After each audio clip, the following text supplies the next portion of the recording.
Y En estos tiempos en los que vivimos es habitual todo este tipo de videoconferencias. Yo, en fin, ya echo de menos el contacto face to face, ¿verdad? Pero bueno, es un buen momento para iniciar una conversación. Dígame, ¿qué tal?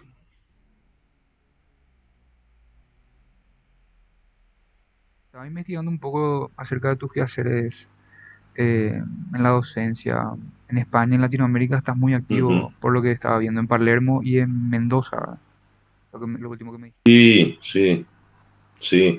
Eh, en el ámbito de la filosofía y la arquitectura y el diseño, sobre todo en Mendoza, en Palermo, en la Universidad de La Salle, en México, en la Universidad Michoacana de San Nicolás de Hidalgo, también he participado y no recuerdo algún otro contacto, pero sobre todo lo más intenso ha sido con Palermo y Mendoza, sí.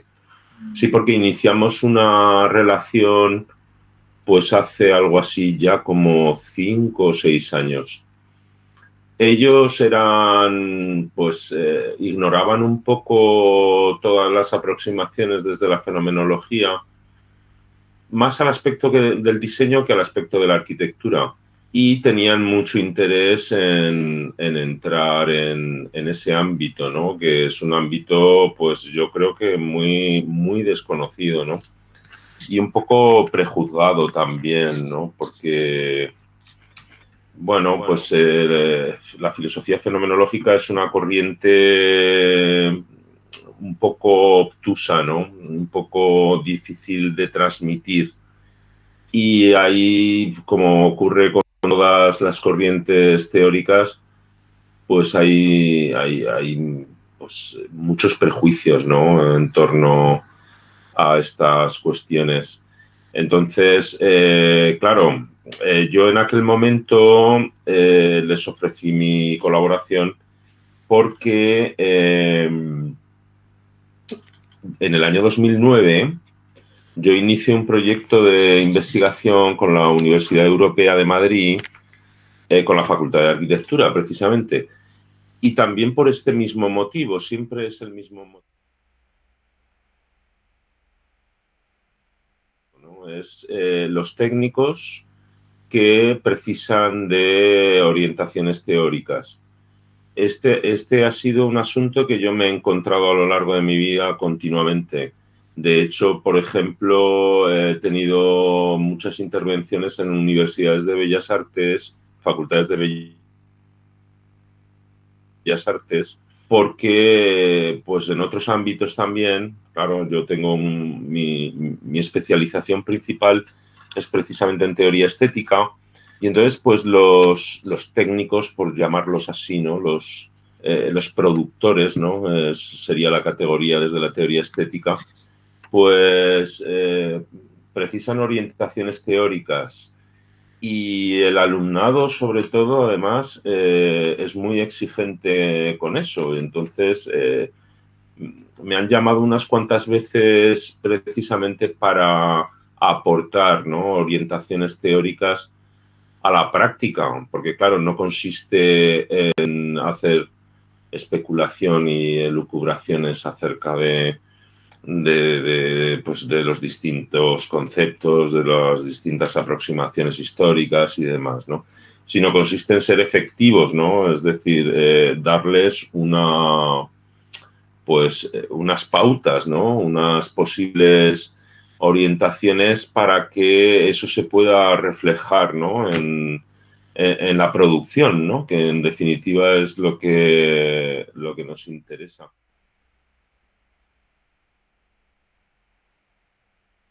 Porque claro, la fenomenología precisamente es una corriente teórica que se caracteriza por eso, porque no es necesario conocer sus fundamentos para ejercitarlos, para llevarlos a la práctica. De hecho, ahora mismo, antes de conectar contigo, estaba revisando unos cuantos textos que tengo al respecto y te das cuenta cómo efectivamente muchos de los grandes arquitectos y arquitectas del siglo XX, sobre todo, ¿no? A partir de principios del siglo, han puesto en ejercicio recursos, dinamismos que tienen una fundamentación claramente fenomenológica, sin conocer esa fundamentación, porque no es preciso, ¿no? Es algo que caracteriza a casi todo el arte, ¿no? También a otros ámbitos de conocimiento. Es decir, que no hace falta tematizar estos problemas para llevarlos a cabo, para ejercitar pues esos dinamismos y que sean efectivos, ¿no? En definitiva. Yo siempre digo que si además aportamos una reflexión sobre esa fundamentación, sobre la fundamentación fenomenológica de esos dinamismos, pues entonces podemos ejercitar esos dinamismos con control, es decir, hacerlos más productivos, más eficaces, ¿no? Y en ese sentido es lo que más me acerca a la arquitectura, al diseño también.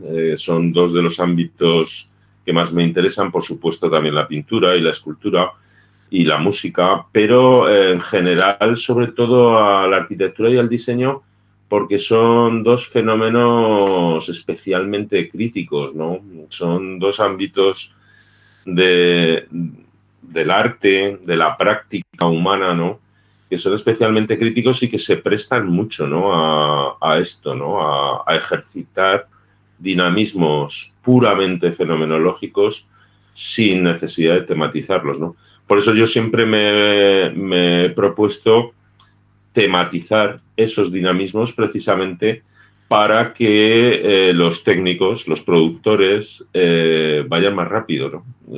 Tengan más posibilidades de aproximarse a esos recursos, ¿no?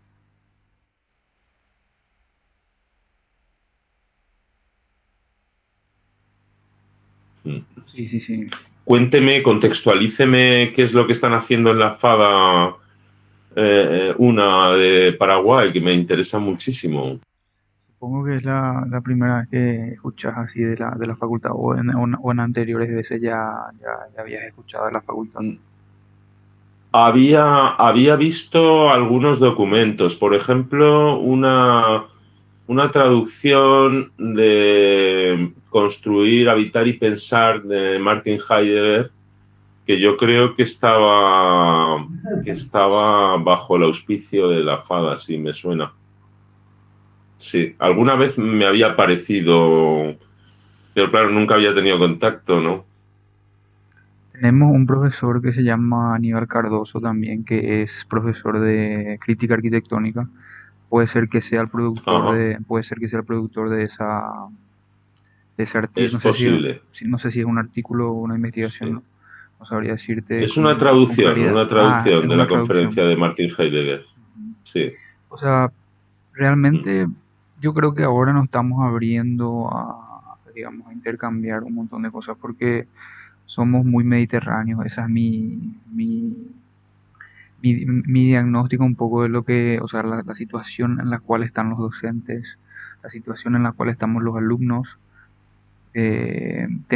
Estimo yo que tenemos pocas conexiones internacionales y es realmente una forma de actualización, una forma de cruzar lo que es tu actividad académica o la de otros profesionales, porque hace poco me tocó, por ejemplo, hablar con el profesor Julio Bermúdez, no sé si te suena, que está enseñando Sí, en Washington, D.C., parece, sí, que, sí, sí, sí, sí.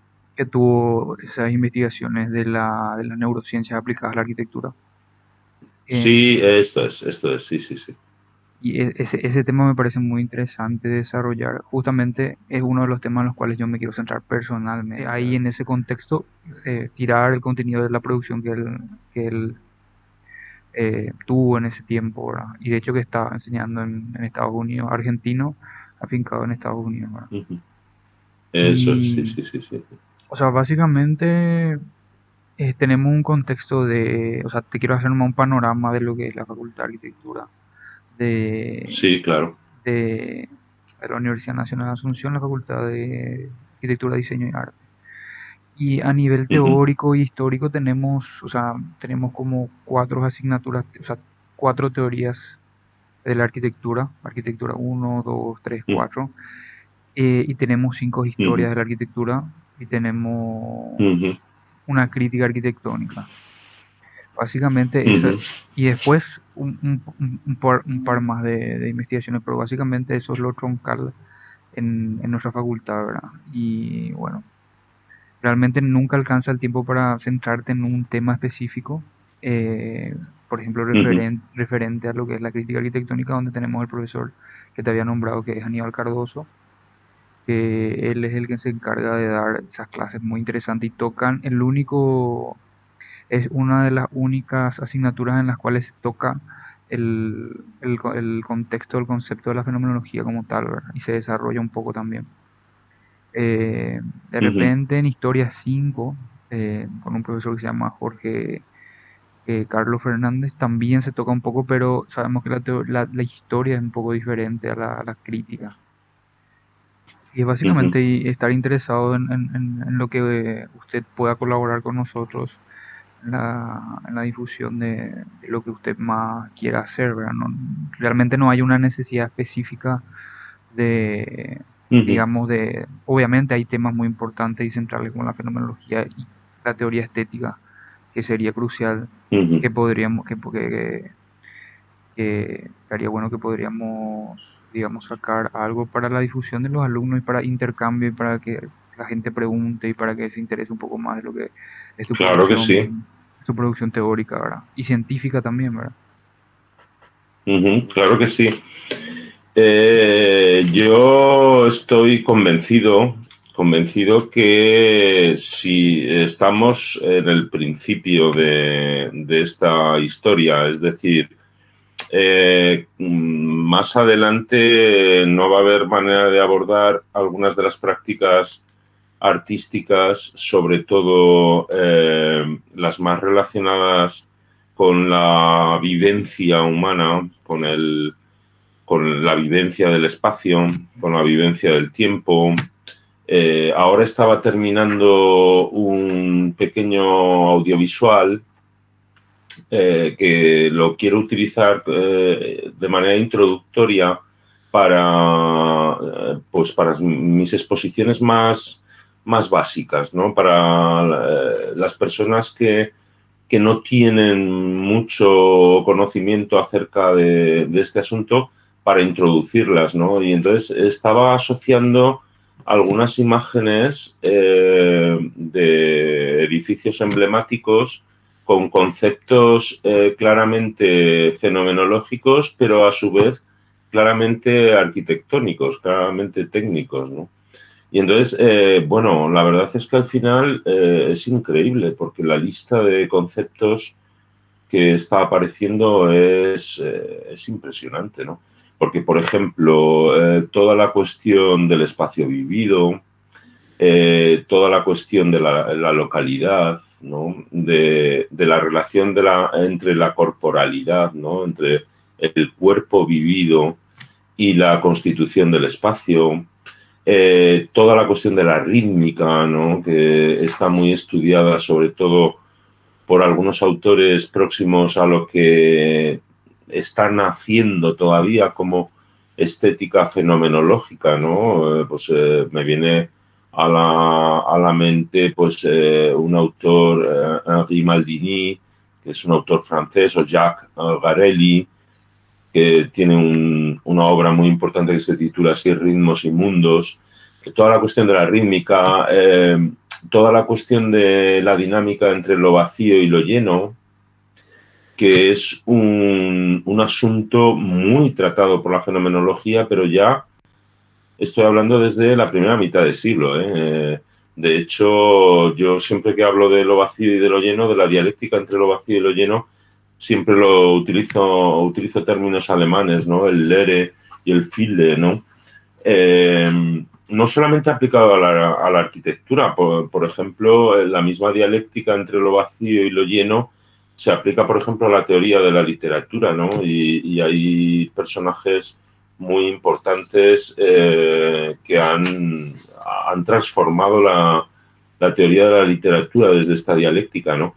Todo lo que es la síntesis de cumplimiento, ¿no? En la constitución del espacio, la distanciación, los cortes, los lugares de indeterminación, esta continuidad rítmica que le digo, ¿no?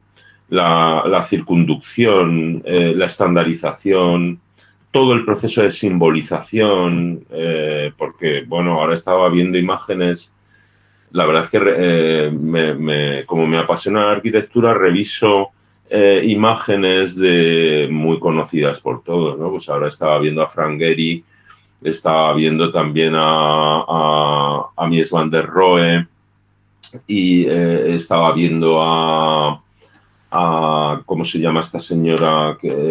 Saga Hadid. Hadid. Esto es.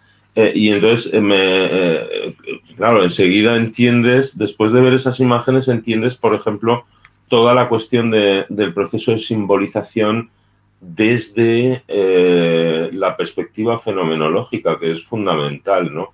Todo lo que son las relaciones de vecindad, de clausura, de exterioridad, de interioridad, lo que es desde esta perspectiva filosófica, fenomenológica, la ejecución, ¿no?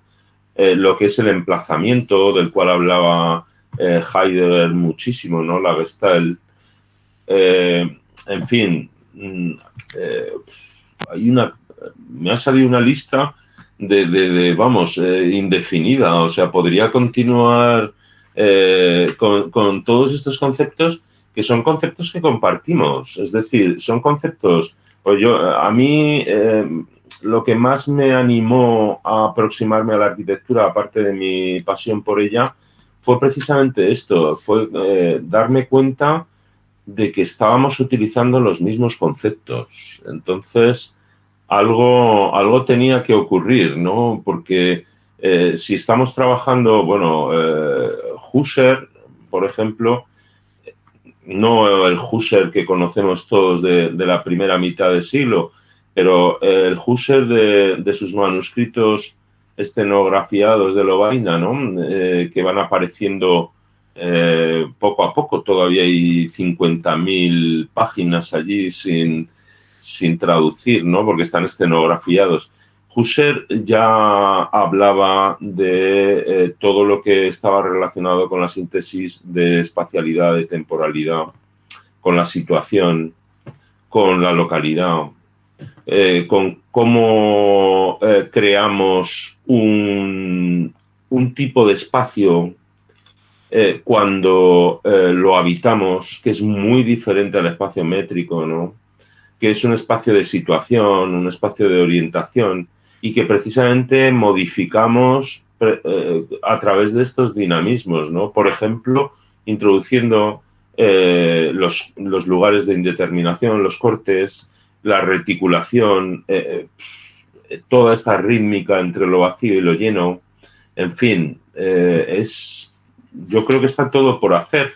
De hecho, mi intención es, como ya llevo muchos años trabajando en este asunto, mi intención es ya publicar un libro, un manual, ¿no? Genérico, ¿no? Que lleve por título así, ¿no? Fenomenología de la arquitectura, porque realmente, sobre todo por lo que le he dicho al principio, porque no es pura especulación. Si fuera pura especulación, pues bueno, sería arqueología, ¿no? Estaríamos hablando, pues haciendo análisis como el estructuralismo. No, en este caso no es pura especulación, sino que aporta recursos para ampliar la práctica. Entonces, el hecho de conocer estos dinamismos, ¿no? Supone que podemos construir y que podemos habitar y que podemos darle una ampliación a la arquitectura, claramente, ¿no? Luego hay otras cuestiones, porque siempre cuando se menciona la aproximación fenomenológica a la arquitectura, siempre hay algunas cuestiones críticas, y yo creo que por desconocimiento también de lo que es la fenomenología. Y entonces, pues siempre se habla de cuestiones sociales, ¿no? Hace un momento de cuestiones económicas. Entonces, hace un momento estabas leyendo un pequeño texto de alguien que efectivamente no conocía la fenomenología como tal, ¿no? Y entonces, como tenía el prejuicio de asociar la fenomenología pues a un cierto subjetivismo, ¿no? A una especie pues de idealismo subjetivista, ¿no? Nos quedamos en las emociones, en los afectos, un poco en la esfera de la interioridad. Y entonces su crítica precisamente iba por ese lado, ¿no? Decía, ¿y qué ocurre con la sociedad, ¿no? ¿Qué ocurre pues con el urbanismo, ¿no? Con la dinámica habitual de los días, ¿no? De las ciudades, de las diferentes clases económicas y demás, ¿no? Claro, es un desconocimiento porque precisamente si algo caracteriza a la fenomenología, además de que no es un idealismo, ni muchísimo menos, ni nos quedamos cerrados en el ámbito de la interioridad, del subjetivismo, ni muchísimo menos, lo que le caracteriza es precisamente que es un materialismo. Es como yo vengo defendiendo, un materialismo fenomenológico, que es algo realmente parece contradictorio, pero ahí está un poco la clave. Y es un materialismo pues que comparte sus fundamentos de manera intersubjetiva. O sea, de la misma manera, a mí me gusta mucho recordar cuando Immanuel Kant, en la tercera crítica, en la crítica del juicio, decía que bello es aquello que place universalmente sin concepto, ¿no? Claro, esta es la cuestión. Es decir, es precisamente la experiencia estética un lugar común, un lugar de confluencia, un lugar en el que precisamente hay una comunidad. Y hay una comunidad mmm, no tanto intersubjetiva, porque para que haya intersubjetividad tiene que haber discursividad, tiene que haber racionalización, ¿no? Para que nos entendamos, sino que es una comunidad de singulares, pero agregados.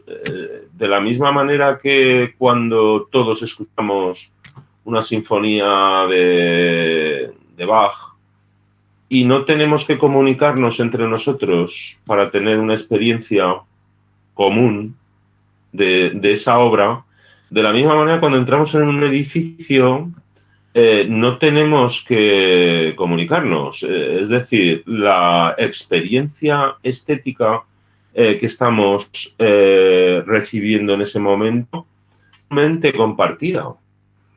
Entonces, es un discurso que está más allá de los conceptos, ¿no? Como decía Kant, es un discurso vivido sobre todo con el cuerpo, que es básicamente la clave de todo este asunto, ¿no? Con el cuerpo, pero además, como dicen, ya sabe que los alemanes distinguen entre Leib y Körper, ¿no? Cosa que nosotros en castellano, en español, no distinguimos, ¿no? Porque hablamos del cuerpo, quizá como hacen algunos autores franceses, podemos hablar de la carne, porque aquello de la carne como que es algo más físico que el cuerpo, ¿no? Pero claro, los alemanes distinguen entre el Leib y el Körper, ¿no? El Körper es precisamente la masa, ¿no? El objeto, ¿no? El objeto pesado, que tiene volumen, que tiene dolores, que tiene incomodidades, mientras que el Leib es el cuerpo vivido, ¿no? Es mi vivencia del cuerpo. Claro, el espacio se vive en el cuerpo, el espacio y el tiempo se viven en el cuerpo y se hacen con el cuerpo, además. Otro de los ámbitos que estudio mucho, porque también me interesa muchísimo, es el de la danza. También tengo muchos trabajos en la danza porque tiene muchas cosas en común con la arquitectura. Y es porque precisamente demuestra, igual que en la arquitectura, que nosotros vamos constituyendo el espacio que nos circunda, el espacio que vamos viviendo, ¿no? Que vamos habitando, porque habitar no es simplemente ocupar métricamente un espacio, ¿no? Sino que es muchas cosas más, ¿no? Entonces, la danza de la misma manera va generando espacio, ¿no? Va espacializando a través de la vivencia del cuerpo. Y eso es lo que hace la arquitectura. Eso es lo que hace la arquitectura. Entonces, hemos visto ejemplos ilustres y ejemplos lamentables, ¿no? O sea, después de principios de siglo, a mí la parte de principios de siglo me interesa muchísimo, pero yo creo que hay que rescatarla. Estoy convencido de ello, porque a lo mejor ha sido muy manida, ¿no? Muy interpretada muchas veces, ¿no? Pero coincide, por ejemplo, que desde finales del siglo XIX y principios del siglo XX hay una serie de acontecimientos que coinciden, ¿no? La aparición de la fenomenología, la aparición de las vanguardias artísticas, la revolución en la física y en las matemáticas y también en la arquitectura. Entonces, hay muchas cosas en común, por ejemplo, en todos los movimientos revolucionarios de principios del siglo. Léase la Bauhaus, ¿no? Y todo lo que está relacionado, Walter Gropius, ¿no? Le Corbusier y demás, ¿no? Hay muchas cosas en común con lo que está ocurriendo en la fenomenología y también en la física y en las vanguardias artísticas, en el expresionismo, por ejemplo, ¿no? Que va a ser un poco el origen de todo esto. Y yo creo que hay que retornar un poco a esa época, ¿no? Y hay que volver a estudiar a algunos personajes de esa época porque tuvieron intuiciones muy potentes. Luego hemos visto barbaridades, ¿no? Hemos visto ciudades, dormitorio, donde, pues, por ejemplo, la intuición, ¿no? Del módulo se ha convertido en fin, en una obsesión compulsiva, ¿no? Y prácticamente ha degradado, ¿no? La habitabilidad, ¿no? Y ha convertido al ser humano pues en una moneda de cambio y demás y demás. Pero eso no tiene nada que ver con las intenciones iniciales. Quiero decir que, por supuesto, que se puede discutir sobre ello. Claro que sí. Y además deberíamos de discutir sobre ello, pero ya eso afecta un poco a esa parte del ser humano, ¿no? Que es capaz de comercializarlo todo, de estandarizarlo todo, pero de estandarizarlo no en el sentido de la estandarización a la que hacía alusión, por ejemplo, Gropius o Le Corbusier, la Bauhaus en general, sino estandarizarlo en el sentido de deshumanizarlo, ¿no? Que es un asunto importante. Yo confío, pese a las críticas, estoy muy libre en eso, no, además acepto todo tipo de críticas, pero por ejemplo, pues a mí hay personajes que me cautivan, ¿no? Como por ejemplo Oscar Niemeyer o Lucio Costa, ¿no? Sí, quizá haya personas que me puedan decir que volvemos otra vez a lo mismo, volvemos a reiterarnos en lo mismo, pero es que yo creo que no ha habido un análisis real, sobre todo desde la fenomenología. Y no sé, el gran problema de América Latina y de Europa también ha sido el triunfo del positivismo y del estructuralismo. Y el positivismo y el estructuralismo, como decimos los filósofos, explicar mucho es no explicar nada, ¿no? Ni mis ni il, ¿no? Es decir, reducir la explicación hasta sus últimos términos es quedarnos sin el fenómeno. O sea, perdemos ahí la humanidad, ¿no? Y entonces yo creo que todas las aproximaciones que ha habido positivistas, estructuralistas, marxistas también, y desde otras muchas corrientes han disuelto el problema, o sea, lo han reducido en sus términos y por supuesto que podemos hacer cuestionar pues la fundación de Brasilia, ¿no? Y cómo se hizo todo eso. Por supuesto que podemos hablar de ello, pero a mí lo que me interesa es los dinamismos fenomenológicos, es decir, esos recursos que no eran patentes, que no estaban tematizados, ¿no? Y que la intuición humana, la creatividad, por llamarla así, que es un término que no me gusta utilizar mucho porque es un término de grano grueso, ¿no? Un término un poco confuso, pues han sabido poner en ejercicio esos dinamismos sin conocerlos, ¿no? Y eso es una garantía para el futuro. Es decir, la arquitectura continuará por ese camino. Y como le he dicho al principio, yo soy optimista porque pienso que si va a continuar a ciegas, ¿no? Porque puede continuar a ciegas, si además abrirá los ojos, el camino sería más rápido y las posibilidades serían más amplias, ¿no?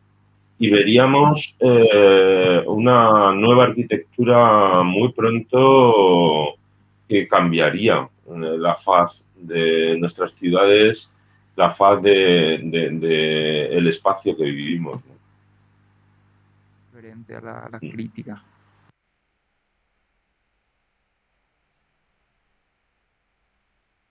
Me gustaría hacer un poco pues lo que he hecho en estas ocasiones, que es una invitación.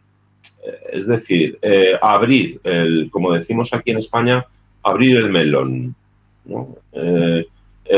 Plantear hay una serie de cuestiones que están relacionadas, o sea, que son cuestiones puramente técnicas y que la filosofía fenomenológica las describe perfectamente y además las amplía, ¿no?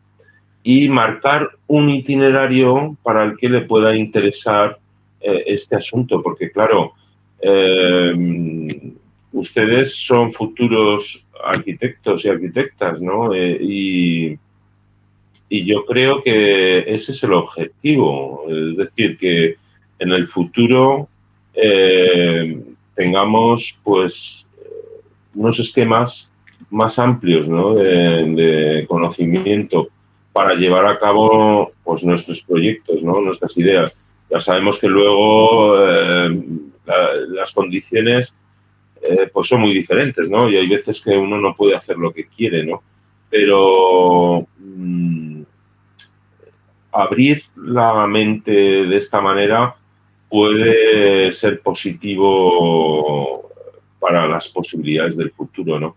Entonces, lo que yo les planteo es simplemente eso, ¿no? Una invitación simple, básica, ¿no? Que pueda ser comprensible para todo el mundo, es decir, que genere preguntas, que genere dudas, un poco, pues, ejemplificada, un poco ilustrada con imágenes, ¿no? De hecho, lo que acostumbro a hacer en este caso es, pues eso, comenzar con un pequeño audiovisual, ¿no? Y luego ya ir comentando pues los asuntos que yo creo que son básicos ahí, que la fenomenología estructura muy claramente. O sea, no hay mucho que decir. O sea, tenemos que hablar sobre espacialidad, sobre temporalidad, sobre corporalidad, sobre afectividad, sobre simbolización y todo lo que se genera alrededor de estos núcleos, ¿no? Que están unidos, claro, obviamente. Es todo, como decimos nosotros, un sistema dialéctico, ¿no? Filosófico. Mi intención. Me parece genial eso, doctor Luis. O sea, evidentemente no se puede avanzar de manera muy apresurada y digamos con esa temática sería ya la cereza, la torta, lo último que estabas comentando. Justamente me estaba fijando algunas cosas de aquello que, el tema de la corporalidad, la simbolización y eso. Lastimosamente no encontré nada grabado, por el momento no hay todavía. Dijiste que se va a publicar muy pronto. Se va a publicar, sí. Mm. Pero es más, es que mi sorpresa siempre ha sido, para que me entienda, cuando yo era estudiante en la facultad y yo acudía a una clase, el profesor citaba una obra en concreto y yo salía corriendo de la clase para hacerme con el libro en la biblioteca, porque claro, no tenía mucho dinero para comprar libros. Entonces salía corriendo porque pensaba que alguien llegaría antes que yo y que me quedaría sin el préstamo, ¿no?, del libro. Hasta que descubrí que nadie venía detrás de mí. Es decir, que podía esperar tranquilamente porque nadie iba a por el libro que yo buscaba. En este aspecto de nuestra discusión ocurre exactamente lo mismo. O sea, yo estoy muy sorprendido. Si usted entra en Google y pone fenomenología y arquitectura, hay muy pocas referencias, pero además las que hay son muy confusas. Es como, a ver, es como si usted pone también geografía y fenomenología, que es otro tema, por cierto, que he trabajado intensamente, sobre todo en Brasil, con los compañeros de Brasil que también me llamaron para este asunto. No recuerdo ahora exactamente la ciudad. Es una ciudad muy importante São de Paulo, por ejemplo, Brasil. o no. No. Tendría que mirarlo, es que no recuerdo ahora. Es una ciudad muy bonita de Brasil. Entonces, pues lo mismo. Entonces, sorprende que no haya más estudios, que no haya más investigación al respecto, ¿no? ¿Por qué? ¿Cuáles son las causas? Pues yo creo que primero es el desconocimiento total de la mayoría de las personas acerca de qué es esto de la filosofía fenomenológica, qué es la fenomenología. Hay un prejuicio sobre ello y entonces hay un desconocimiento importante. Por el otro lado hay un atractivo, ¿no?, sobre la fenomenología. Es decir, claro, es una alternativa, ¿no? Como hablábamos antes, no vamos a estar ahora con el positivismo, con el estructuralismo, ¿no?, con los análisis más reduccionistas. Ya llevamos un siglo, ya, vamos, siglo y cuarto, ¿no?, con ese tipo de análisis, con la filosofía analítica, con las neurociencias a las que ha mencionado, cuidado, y que yo también soy un poco crítico con ellas, porque también tienden a reducir los fenómenos en datos, ¿no?, en datos muy, muy precisos, en dinamismos físicos muy, muy concretos y hay que tener cuidado porque yo sé que llevo muchos años trabajando en América Latina, comencé trabajando en México sobre todo, y yo sé que en América hay mucha orfandad de teorías, ¿no? ¿Por qué? Pues porque han llegado siempre como con una explosión de novedad, ¿no?, de innovación, como también ha ocurrido en España, y se han agotado rápidamente, ¿no? Y han estado mucho tiempo ahí y al final se han convertido en una escolástica y no han explotado los fenómenos como tales, ¿no? Y muchas de ellas además incluso han causado estragos, ¿no? Como puede ser pues las aproximaciones marxistas bueno, el propio estructuralismo, ¿no? Entonces tengan cuidado, porque yo sé que las neurociencias llegan con mucha potencia, ¿no? Y llegan un poco con ese espíritu salvífico con el que siempre han llegado las corrientes teóricas a América y también a España, ¿eh? Y hay que tener cuidado. Por eso hay personas, en México, por ejemplo, que se aproximan a la fenomenología porque han visto una aproximación que huye de los extremismos, que huye del reduccionismo radical y sobre todo que parte del ser humano. Porque claro, como nosotros decimos, la escala fenomenológica, que es la escala que utilizamos para analizar todo tipo de fenómenos, comienza en el ser humano. Es a partir del ser humano donde comenzamos el análisis. Es cierto que luego el regresus, ¿no? Lo que es la reducción fenomenológica nos lleva muy atrás, ¿no? Pero no partimos de la realidad física, no partimos de las neuronas, no, para que me entienda, ¿no? No es, como decía Aristóteles, nuestra realidad está en medio de las cosas, ¿eh? Está entre las cosas. Y precisamente, como decía Husserl, en las cosas mismas, ¿no?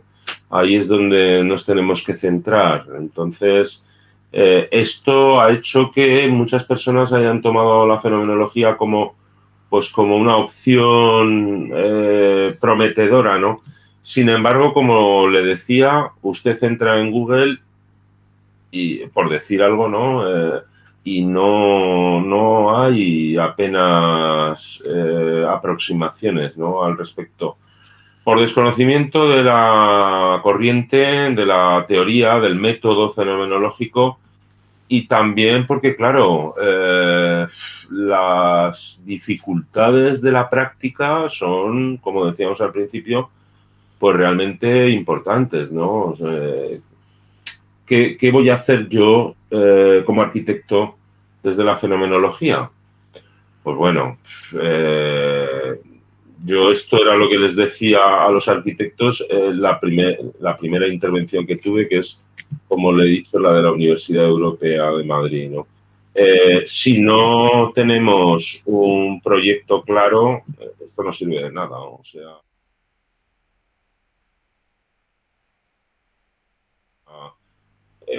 no podemos simplemente estar especulando y elucubrando. Tenemos que llevarlo a la práctica. Tenemos que hacerlo real.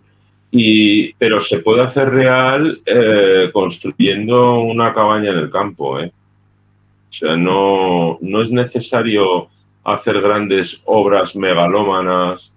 No es que en el caso de la arquitectura contemporánea han llevado hasta el extremo muchos de estos dinamismos fenomenológicos y se exhiben ahí con radicalidad, ¿no? Y a mí me interesa también eso, ¿no? Porque se ve ahí con radicalidad ese mecanismo. Pero luego se puede llevar a la cabaña del campo, ¿eh? No... En definitiva, tenemos que conocer cómo hacemos suelo, ¿no? Cómo hacemos espacio de situación, ¿no? Cómo constituimos nuestro lugar, ¿no? Nuestra localidad y cómo la habitamos, ¿no? Pues todo eso precisa un conocimiento sobre todo de nosotros mismos, pero sobre todo de nuestro cuerpo, que es fundamentalmente el eje a través del cual constituimos el espacio, el tiempo, habitamos, hacemos lugar. Perfecto. Me extrañaría que ustedes fueran diferentes a nosotros, con lo cual estoy seguro que tanto el alumnado como también el profesorado tiene interés de orientación teórica. Sí, sí, porque pues lo que hablamos, ¿no? Me ha mencionado usted algunas historias que normalmente son descripciones analíticas y estructuralistas, pero claro, llevamos mucho tiempo de siglo ya como para continuar haciendo catálogos de imágenes, catálogos de conceptuales, catálogos de recursos técnicos. En fin, catalogar no es exactamente la solución. La solución es abordar el fenómeno de una manera integral, ¿no? Y yo creo que la mejor manera de abordarlo de manera integral es la fenomenología. Hay muchas cosas que comentar, pero el objetivo es llegar, Bueno, después de una ilustración, llevar a la práctica eso. Eso sería lo ideal. eso es lo deseable. Pero bueno, la calle está llena de recursos fenomenológicos llevados a la práctica, ¿eh?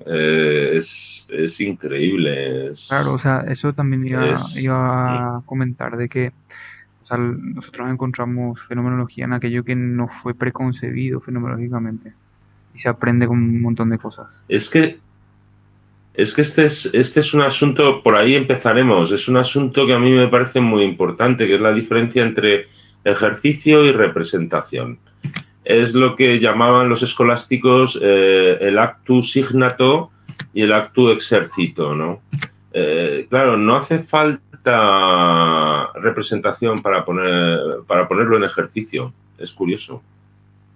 Es muy curioso. Pero además eso afecta también a la propia filosofía. Entonces, en muchos casos estamos estamos haciendo un ejercicio para el que no tenemos representación, que no hemos tematizado, que no hemos cuestionado, ni criticado, ni sabemos cuál es el fundamento que lo lleva a la efectividad, pero lo ponemos en marcha, o sea, lo utilizamos, ¿no? Los artistas son un ejemplo de eso. O sea, el arte es un ejemplo claro. No hay nada peor que oír a un artista hablar sobre sus obras. Porque, bueno, en fin, hay múltiples ejemplos. Me viene a la cabeza Chillida, ¿no?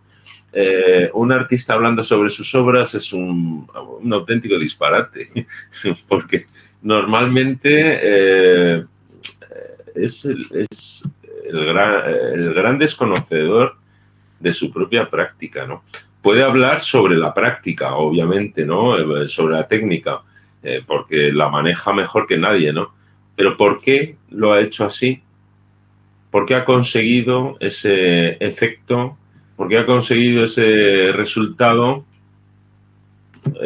Y sobre todo, ¿por qué lo ha conseguido si no conocía el origen, ¿no? de ese recurso, ¿no? De los dinamismos que hacen posible ese recurso.